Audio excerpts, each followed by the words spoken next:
Hello again. Welcome back. Today, we discuss the sketch and glaze method and how it improves your painting. The sketch and glaze method is a technique of growing popularity within our hobby. This method dates back to the Renaissance, but underneath a different name, the gressile. This grayness painting, as it was referred to, is growing quite popular within figurine painting, and for good reason. The intention behind gressile is to set your figure with only light and shadow as its preliminary stage, then focus on glazing colors afterwards. While colors are certainly the more exciting and fun part of painting, they're not really the basis of realism. Lighting is the basis of realism. We tend to venerate color, but values, lightness of color, is really what gives a painting structure and engagement. Provided you put the right colors in the right places, with their right values, you can get away with quite a lot. All well-rendered paintings have a strong control over their values. That is to say, the lightness of their colors and where they are put. A well-rendered painting will have its colors removed and still be logically sound and understandable. By contrast, a painting with poor values will implode when its colors are removed. Its shapes and forms will become confusing and difficult to read. Therefore, the sketch and glaze method emphasizes putting the work on the light first, then working with color after all the logic is set down and the painting is already structurally sound. To best show off this kind of painting style, we'll examine this Lady Night I got from Camera. While normally I would work with an airbrush, I want to show that this kind of work is possible without it, and thus I'll use a brush for most of this. To sketch, we begin with a black primed model and set a palette with gray and white paint. While you can work a sketch in just white, I find that it's a bit easier to understand and work if you use gray first, as the process of building up midtones and then highest lights leads to a more step-by-step process that is easier to handle and understand than just pure white. In this case, I'm using gray and white acrylic gouache, an opaque and finely ground type of acrylic paint. My main goal in the beginning here is to find identifiable shapes and forms, then render the direction of light, focus, material, and general mood with them in mind. All of this is possible in gressile. Within this preliminary painting stage, we are not so much painting as we are drawing. This may seem confusing to the uninitiated, but let me explain. The mindset of a painter is mostly focused on color and light, its behavior, look, and reaction to different materials. However, this identification of edges and forms is more a mindset of drawing. In our sphere of figurine painting, the drawing is already defined with the sculpt, so our painting needs to accentuate the forms and volumes to bring them out. Poorly defined forms and edges leads to a painting being vague and difficult to understand. The point of sketching, therefore, is to present a readable figure with a clearly defined view, volumes, edges, textures, and points of importance. To better understand the mindset of seeing shapes, I recommend Bridgman's Life Drawing. This book is a great resource for understanding the human form and abstracting it into more base shapes. George Bridgman's idea of finding distinct shapes and sides within a human body applies to more than just torsos and pelvises. By understanding macro volumes, or the largest possible volumes of a sculpt, you simplify its complexity into more easily rendered shapes. Then work smaller and smaller, only focusing on details when you've rendered the largest volumes. As Bridgman states, shade with the idea that light and shade are to aid the outline you have drawn in giving the impression of solidarity, breadth, and depth. In other words, apply light and shadow in a way that benefits the sculpt's forms, depth, and structure. A good example of this shape mentality is the human face. Female sculpts in general can be a challenge due to less prominent muscle masses and greater levels of subcutaneous fat. This rounds the forms and makes your perception slide off them like a smooth rock face, making it hard to know where things are facing. But knowledge of base forms can help clear up confusion and help your decision making. The forehead is a prominent flat square shape, sliding into the mass of the cranium. It shares its orientation in space with the bridge of the nose, which is also rectangular. The cheekbones are a flat square shape too, flowing into the mass of the mouth. This entire facial zone can be thought of as somewhat like a flat wedge taken out of the spherical form of the head. The mouth is a round form, sometimes leaning cylindrical, joining into the flat square chin. These four masses should be thought of first when defining the face, as light will interact with them most prominently.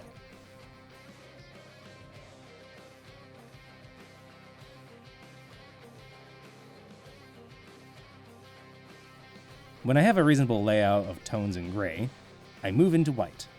This stage is where I can establish more focus on the model, develop higher lights, and develop my metallic texture.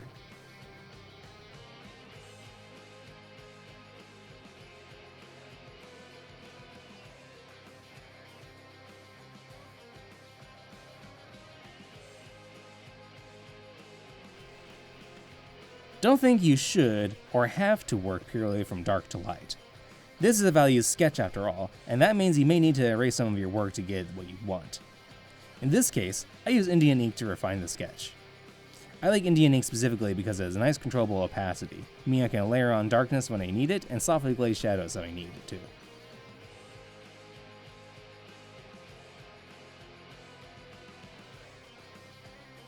Once I have my sketch laid out to a sufficient degree, I move into colors.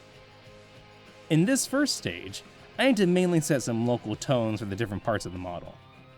Here, I need paint with a high degree of transparency and saturation.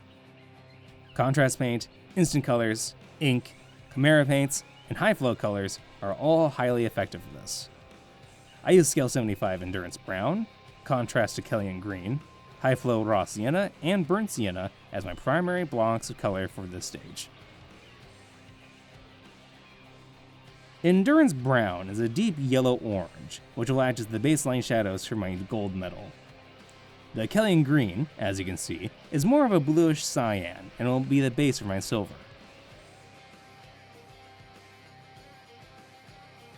Raw Sienna has a rich history within art as a good tone for skin, seen in the works of Rembrandt and Vermeer, with a semi-transparency that takes well to mixing in with white and other skin tones like red and blue. It is also a tone useful for mixing gold, and this double utilization of the color will help harmonize my palette. The burnt sienna is here for extra stuff and as an additive to enrich other tones. The greenish hair is a mixture of a Kellyan Green and Endurance Brown. As a Kellyan Green acts as a blue tone, and Endurance Brown is a deep yellow-orange, the resulting effect behaves like a yellow and blue mixture, turning into a deep blue-green tone. This mixing of base colors to get interesting secondaries helps improve harmony over the model, as the colors therein are already present, rather than coming out of left field. It is possible to work the gressile stage to its furthest extent, and render the piece entirely in values, work the colors in, and not paint further. To me, that method appears to be exactly what it is, a value sketch of transparent colors laid on top of it. But it is an option. In my case though, I like to refine my colors afterwards, and thus move into painting proper. The first step in improving your painting game is to ditch a baby palette and get yourself a full-sized artist palette. You can get away with a small palette on small figures, but a large figure necessitates a large workspace. This here is nothing more than a large baking tray that's wide enough to fit a slice of parchment paper. This change alone can greatly help with your painting experience, as you'll have the space to actually work on. I arrange my non-metallic paint first. When setting up a palette, try to set your colors on the edge, dark to light. Keeping paint on the edge gives you space for mixing colors, and the order keeps tones from getting too dirty if they melt into one another. From here, the work revolves around the gressile. I don't have a lot of hard decision making to do here in regards to what tones to place where. The value sketch tells me so. It is now a matter of refining the look. The placement of my colors for the metallic effect is hard to put into words, as much of the knowledge of non-metallic metal comes from understanding and referencing metallic textures in real life. When you stop trying to get specific colors right, and instead try and develop a metallic texture and study metallic objects, then I can say that you will have an easier time developing your own style.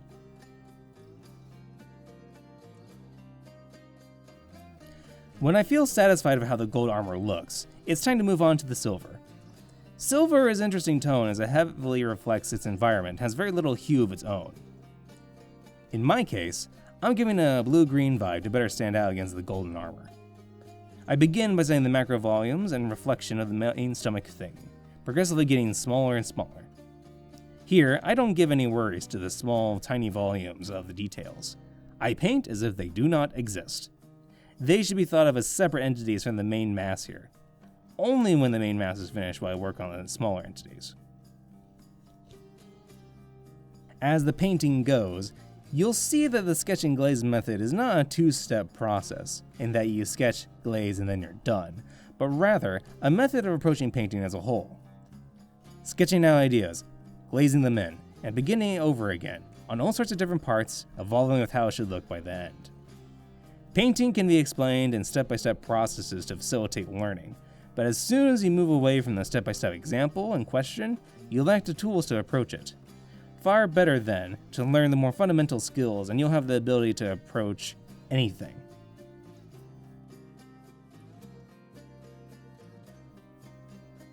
Metallic textures I found only really come to life when you add the extreme highlights of pure white upon them.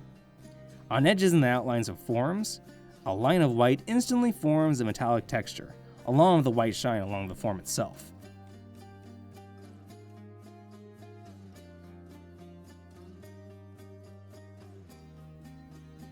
Don't worry, your internet is still working. I've intentionally defocused my camera to help display a helpful tip.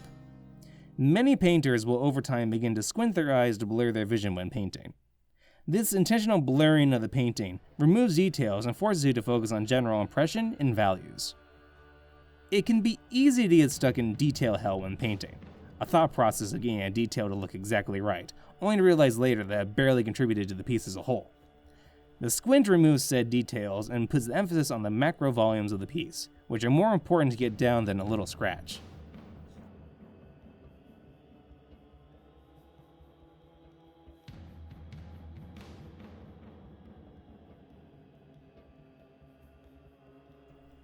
To help fem up the face a little bit from the monotone texture I have now, I reached for some pastels.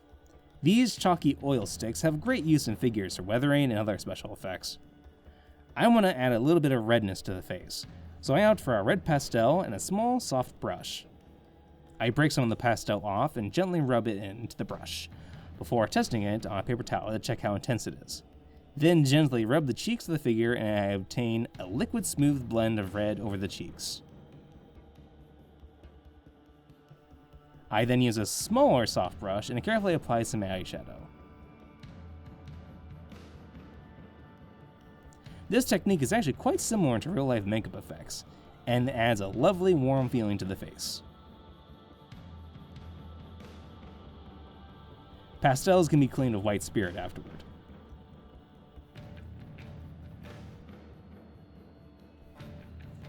To enrich the painting, I use oil paint. The colors therein being raw sienna, gold ochre, ivory black, Indian red, and titanium white. The first step here is to set some hard lines around the small areas of the stomach thing, and I thus opt for an oil wash. I choose oil as I want the effect to settle heavily against the small divots in the sculpt and create dark outlines for contrast, and not settle anywhere else and ruin the nice shine that I have developed. This is as simple as mixing some ivory black with a bit of white spirit and letting capillary action of the spirit put the paint where I want it to go.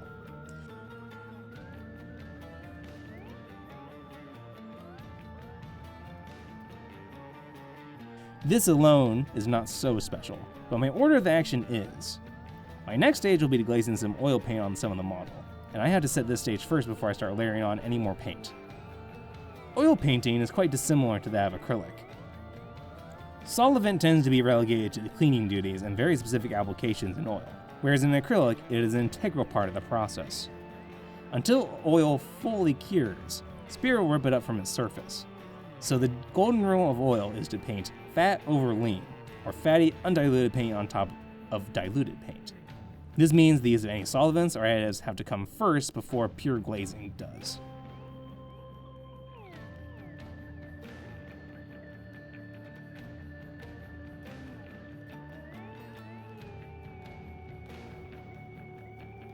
After the oil is done, All that's really left is to attach them all to the base, clean up black around the stem, and sign your work.